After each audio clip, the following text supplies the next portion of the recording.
You are now watching the whimsically works of Arc Wizard CJ. If you enjoy, be sure to like and subscribe. If you were to ask me a year ago, around the announcement of Anthem, if that was the game to finally derail and kill the Destiny franchise, I would have replied back with utmost confidence, a strong no, a hearty chuckle, and dismiss.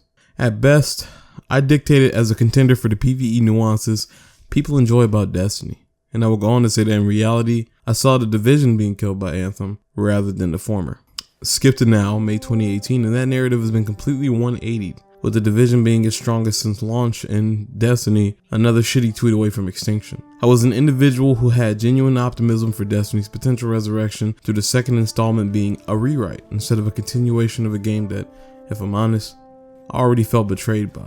But I'm instead greeted with watered down and mutilated trash. Albeit, I guess, very pretty trash that services no one specific audience, leaving the game to just be worse parts of every other genre it attempts to mimic. So many people ponder as to all of what Bungie did wrong at Destiny 2. The injustice done across the board, in my opinion, shows how significantly they faltered from even their prior installment, and it also shows how rushed of a game Destiny 2 is. As a matter of fact, I would go as far as to say Destiny 2's entire existence is an insult and a regressive move in itself, when you consider all the things that were removed from the prior game moving forward to its sequel.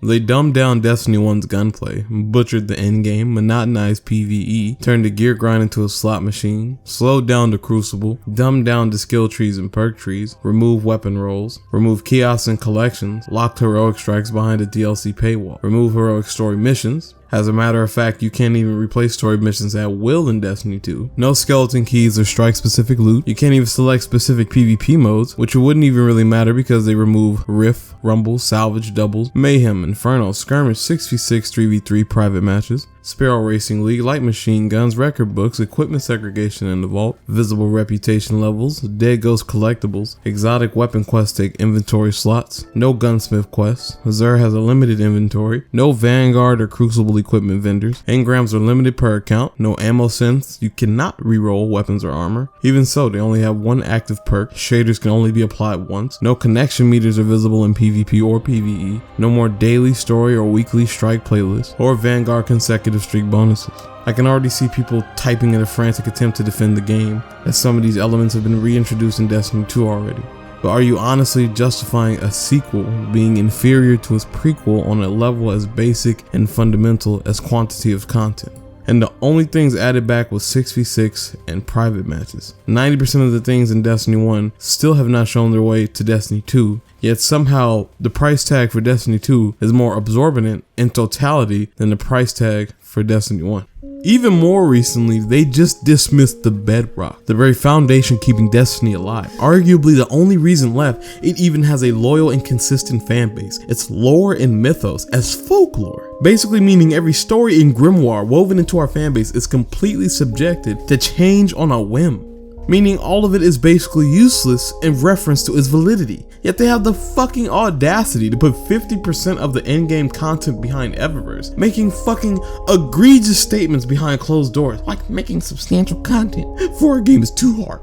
Passing it off as justifications for the decisions they made in terms of progression, or in this case, regression towards this game. They try to say that they've never intended for test Eververse to be a supplement for the end game later. However, a majority of the loot desired outside the same revolving and continuous weapons and armors is indeed in that fucking money shop, including a $10 fucking Iron Banner emote, which is just, bro.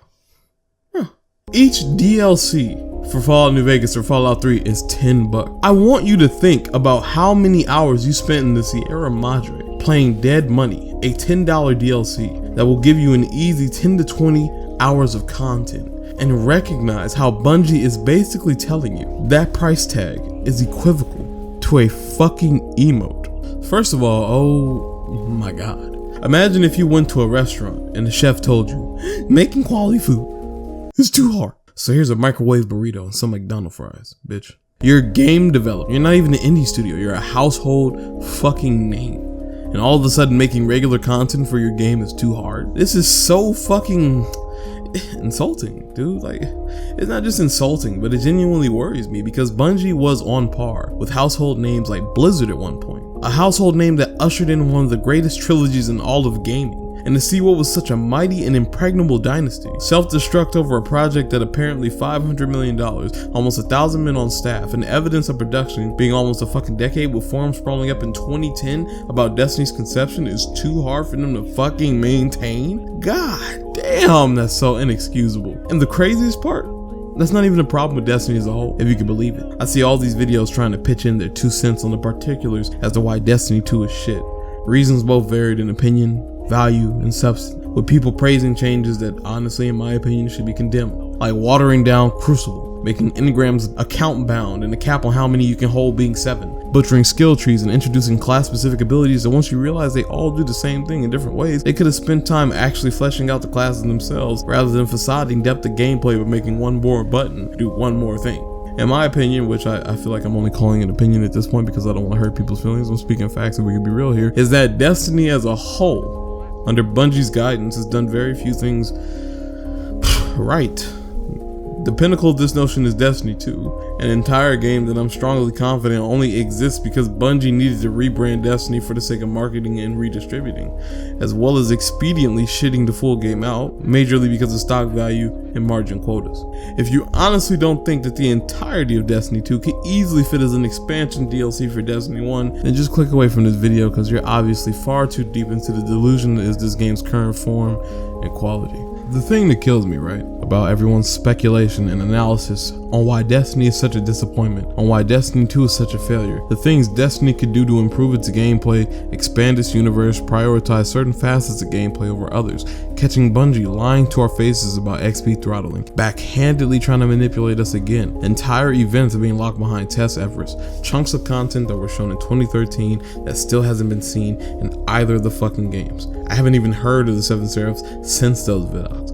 Bungie straight lying in old vidocs of videos about what Destiny is and what it was supposed to be, etc, etc. Is that when people have these detailed dialogues, these episodic monologues as to Destiny's evolution and potential, how far it's fallen, and how we can reach to Bungie to get the game we've always wanted, it becomes abundantly clear that somewhere in this tornado of hype, marketing, consumer expectation versus developer intent, microtransactions, Destiny's timeline, and content creators breaking away, everyone seems to have forgotten why Destiny had such a presence in the first place. We wanted a shared world MMORPG, not a fucking shooter. I don't know about you, I'm only speaking for myself and the potentially large pool of people who might agree with me upon posting this video, but the entirety of the hype around Destiny 1 had very little to nothing, and I mean nothing, to do with the fact that the game had shooting elements in it. Of course we saw guns, you know? There's guns in Mass Effect, there's guns in Fallout, there's guns in fucking Monster Hunter World. But I remember what drew people. I remember what intrigued people. I remember everything. I remember the conversations I had with my homies. I remember the research I did on the game and its lore. I remember the hours I put into non-stop concept art browsing, finding the Easter egg in Halo ODST. I remember the nights I spent planning out my character, what 3 weapons I was gonna main, imaging all the planets, exotics, creatures, characters, guilds, armors, raids, adventures I was gonna have. I was at a time in my life where my artistic pursuits were dwindling, and Destiny motivated me to create again. The only other game that ever came out that gave me the amount of excitement that Destiny did before launch was Skyrim and God of War. I fucking adore games like New Vegas, but even it didn't catch my breath like Destiny did. I wanted Destiny to be my World of Warcraft, that new IP that left an impression that would have never left me to the day I die. A game that had all the potential to change gaming, usher in a new era, and make an insurmountable placeholder in the test of time. That was the game that Bungie marketed. I remember the E3 2013 showing, with the hunter dropping in named Oryx, how your buddies could fly in on their spaceships and be dropped off, how they alluded to an in-game trading economy, space battles, fully explorable world spaces, fully customizable characters, a voiced protagonist, a sprawling story with depth, interesting NPCs. I'm not just saying this shit, you can look for yourself.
world of Destiny, you're a legend in the making.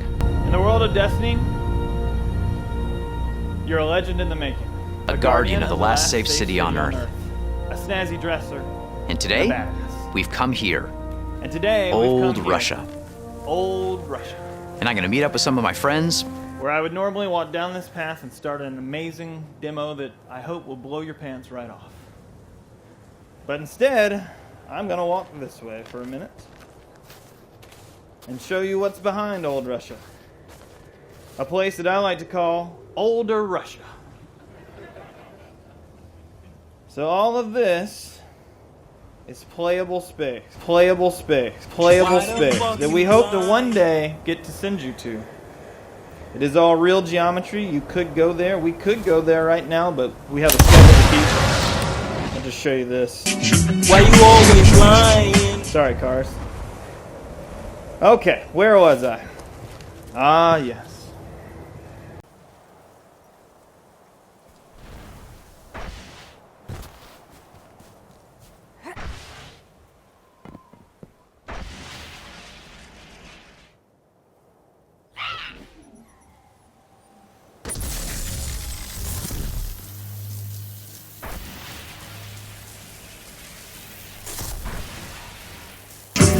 Oh my god.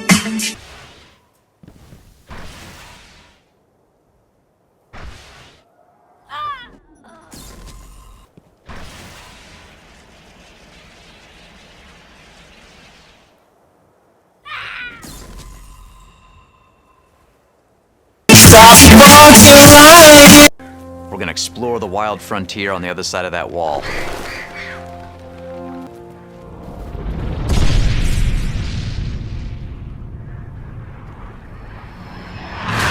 Hey, Darla. Hey, Joe. Come on over. I'm all geared up, ready to go. Well, the plan is, you and me, we're gonna fight through that wall, meet up with Josh on the other side. Sweet, I'll take point. How we looking? Getting dark. Okay, wait 1 sec, and I will take out my ghost.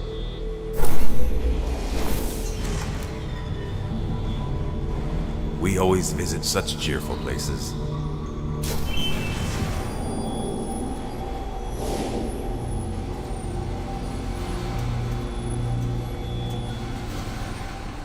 Oh, it looks even better up here.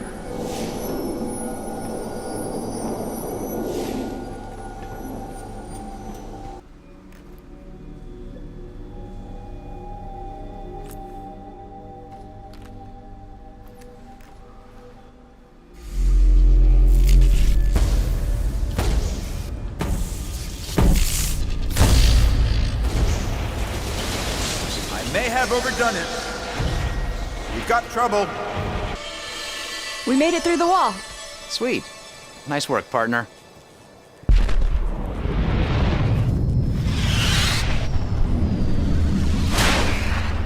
Hey, guys. Hey. How's it going, Josh? Doing all right. You guys need a big blue titan in your life? Absolutely. All right. Hey, what's that thing on your back? Oh, this? Here, let me get it out for you. See, it's my rocket launcher. It was raised by wolves. Nice.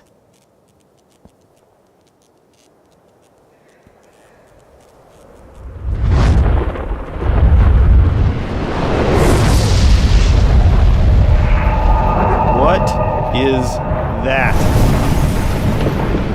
That doesn't look friendly.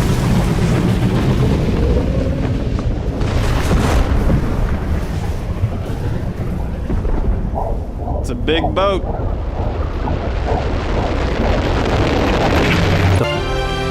To buy and sell weapons and gear. Stuff to do.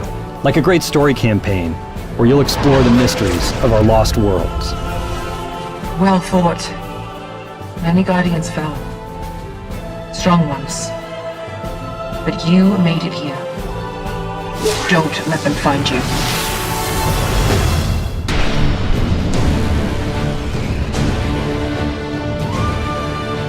War is coming. We barely survived the last. We must regain the offensive.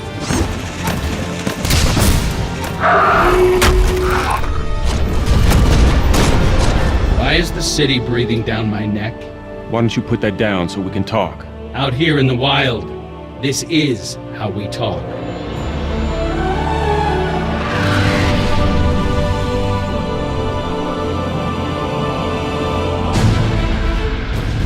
Your mission is vital, Guardian. If you succeed, you will become legend. If you fail, this city will fall, and the last light of civilization will go out. When you're ready for a little downtime, you can go off the beaten path and explore.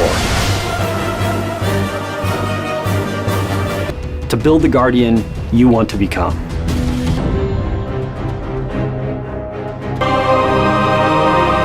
The Traveler.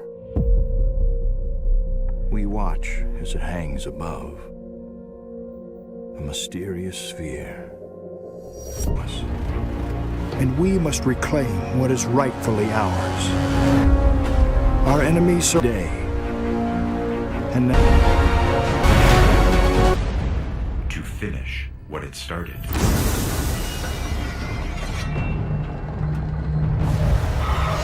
To fight the darkness. What's its name? Better than yours?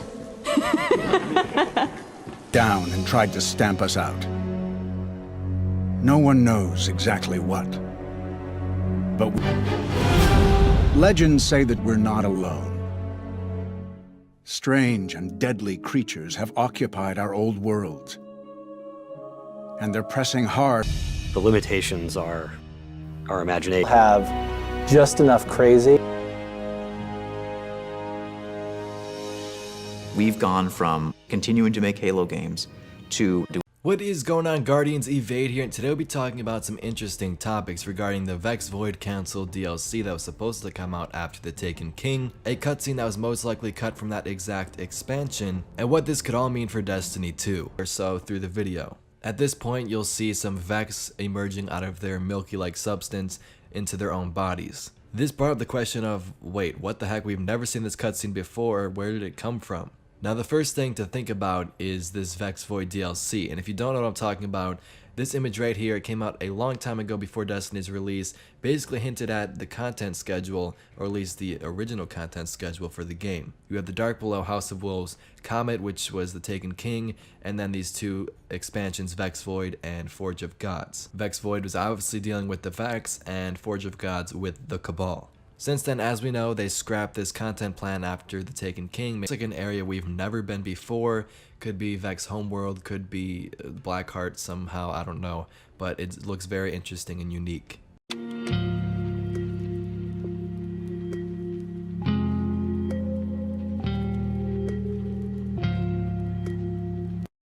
What is going on, guys?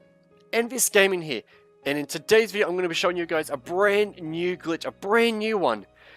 Now, if you guys have seen the new Vex cutscene and you see that structure in the back, you see that structure.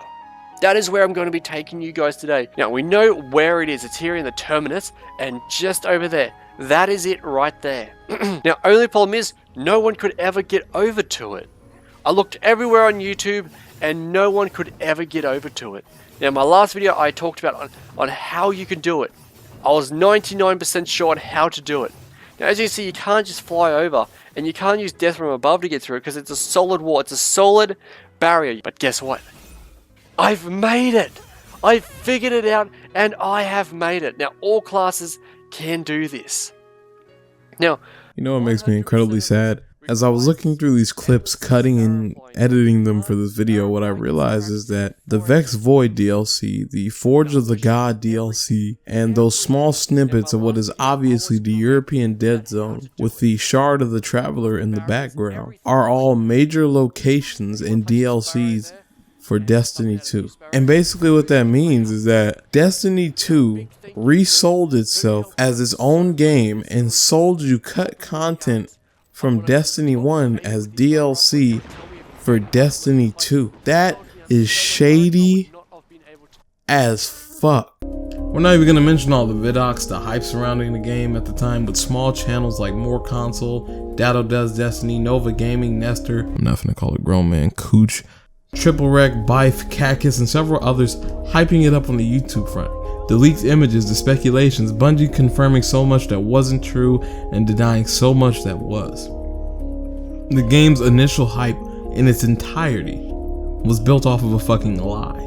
The only reason it's as successful as it is because of those lies and half-truths. The E3 2013 stage demo of Destiny is what people thought of with anticipation, letting their imaginations fill in the gap, hoping for a game that will fill in a 10-year gap. People have been chasing that experience, hoping for that next update, the next DLC, expansion, patch, or sequel would finally usher in what they've wanted effectively almost half a decade ago. The game is none of that shit. It's a fucking shooter that tries to manipulate video game vernacular to make it seem like there's more to it. Unconnected sandboxes that look pretty, have a bunch of places you want to explore that you can't, and about 5 things to do in the places that you can't. The part that frustrates me the most is people who religiously defend the game that's been leading them on for almost half a decade. You realize Destiny has shown gameplay of itself since 2013. Come September 9, 2018, it would have been 5 fucking years since that game was announced.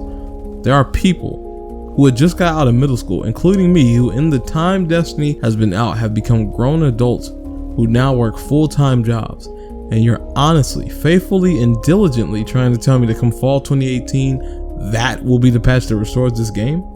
Are you fucking serious? Destiny Season 3 in its entirety introduces nothing new to the game. Exotic changes that otherwise do nothing but restore already existing ones, and an emote wheel. People are going around shaking each other's dicks for some weapon buffs and a fucking emote wheel. This game still has a respectable amount of players playing it, yeah, but it's obvious these people have an allegiance to Bungie that transcends the quality of the game, the word of the developers, the consistency of its evolution, the quality of its content, etc, etc. People still playing the game obviously hold it to a standard that ignores those things. And yeah, you have some greaseballs who do enjoy it, but the game's own vernacular betrays its structure and feel. It's not PvE like a traditional MMO, it's co-op and campaign. It's not PvP like a traditional MMO, it's multiplayer versus. Once you start labeling everything for what it actually is, you start to realize how limited in scope Destiny actually is. Raids are just glorified strikes, strikes are just glorified missions. All you do in every mission is shoot, survive waves, repeat. The raid is the only activity that adds any other elements to it, and the only reason why raids are so complicated is because none of it is explained to you. The integral mechanics are so easy and exploitable, we have videos up of people soloing 6-man activities. If the game didn't have pretty skyboxes and a great soundtrack by somebody that left Bungie over the same fucking game, what would truly be innovative about Destiny on the surface level? Red Dead Redemption has more variety and a larger multiplayer open world than Destiny, and that game was made in fucking 2010. I mean, don't get me wrong, I don't hate everything about Destiny. Destiny does have amazing lore, phenomenal, rich, deep, extensive, and cohesive, and it paints a picture that the last 4 years of playing Destiny hasn't even come close to painting. And to be honest, it might never reach that point. Destiny's gunplay was some of the smoothest, most responsive, and customizable first-person mechanics I've ever felt in a game. I seriously cannot stress how I've yet to see an experience like D1 multiplayer recreated in any other genre or game. However, Bungie is incompetent. I'm confident whoever crafted the lore is probably the same person or amongst a group of people who crafted the original story. They all left. The original writers and head writer for Bungie left. A composer that's been with them since Halo 1 left. Half of the entire staff that worked on the original Halo with 343 Industries. Why the fuck are people looking for Bungie to fix problems when Bungie is the problem? The emotional buildup Bungie is seeing from its community is not because of the past few months.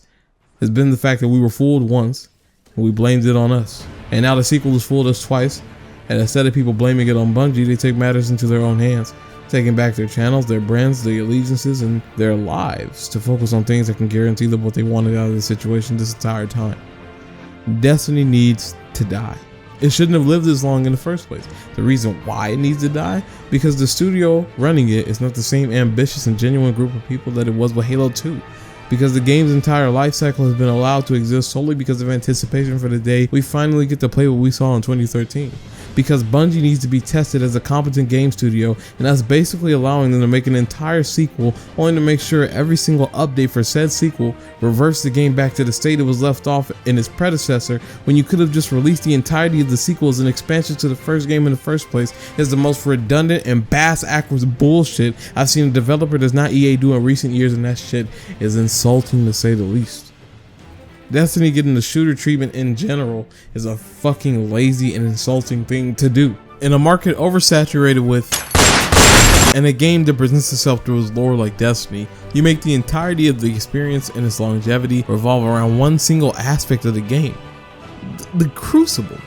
When I think of the lore of Destiny and how far it outstretches into the game's world space through Grimoire, I think of universes like Star Wars. I think of fantasy lands like Lord of the Rings. I remember when the game was first announced and everyone constantly compared it to Borderlands and how it presented itself and how the world space stretched far into space and into a reality that seemed like ours but ultimately wasn't. I think about post-apocalyptic scenarios like Fallout and how its lore tells a story of a world that never grew out of the 50s but grew into an age of nuclear and energy weapons. I think about Elder Scrolls and how it takes us to a time period on our Earth and turns it into its own world and landscape, where every single adventure is full of sustenance and excitement, with an atmospheric world space that never ceases to draw you back. I think of Mass Effect and how it took place in our galaxy, but took us to a world and time period where it was anything but, and wait a minute. All of the properties I just listed that are similar to Destiny, wait a minute. Their best cult classic and critically acclaimed video game installments were all RPGs or shared world MMO adventure style games.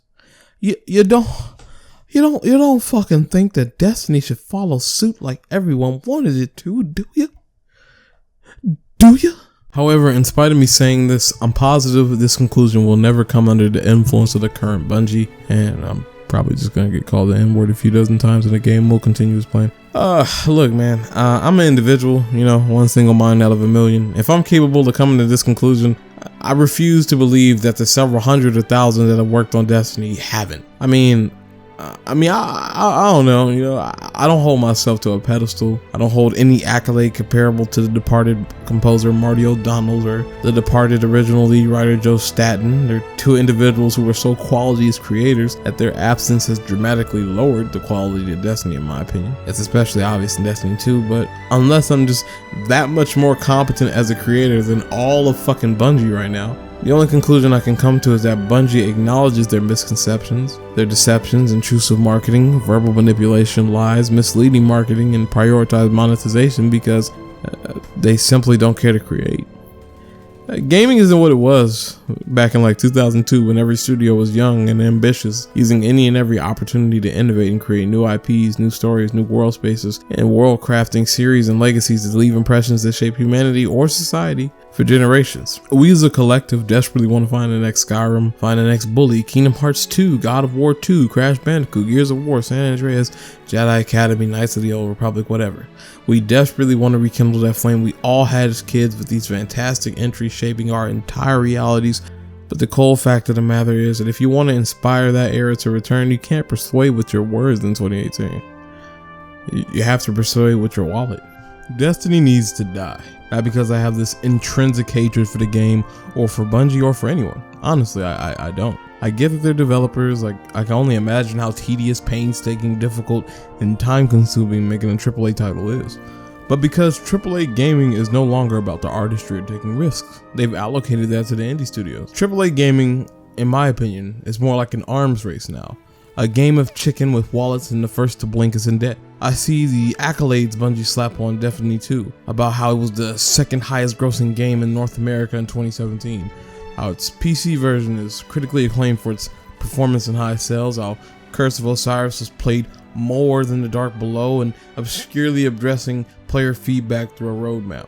Notice how none of these accolades have anything to do with the quality of the story, the depth of the world crafting and gameplay, the replay value, stability of content. None of these accolades have anything to do with substance. They're bragging about how the game sold well and how it looks pretty. Not Activision, Bungie. Making these prophetic statements online will only get you ignored. Approaching them in the forums now has a paywall. And I've seen way more interesting concepts and ideas on Reddit in my fucking Discord than anything I've actually seen put into the game of Destiny 2. No, if you want to get Bungie to listen, you're gonna have to participate with your wallet. Quit buying shit.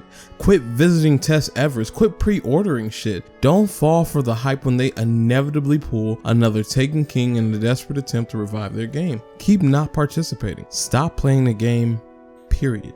At the same time, be vocal, be active in your complaints, be articulate in your demands. In my personal opinion, I think Destiny 2 should just cease to exist. They go back to Destiny 1, rework the game, and add all of Destiny 2 as an expansion, and let that sustain us until they make the Destiny game the shared open world explorative RPG that they promised. Because if they think with the potential and scope that Destiny is, that all it's good for is just a first person shooter with empty sandboxes, they're smoking dick. So I refuse to even touch Destiny 2, period. Let me know what you guys think in the comments down below. This has been ArchWizard CJ. I wish you all a good morrow, and I'm off for the time being.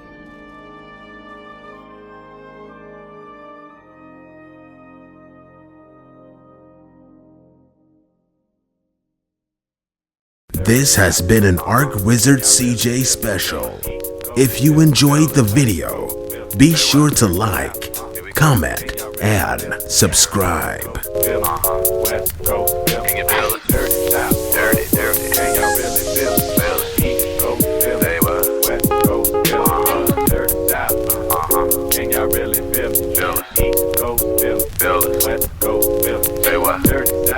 Here we go. Can y'all really feel it?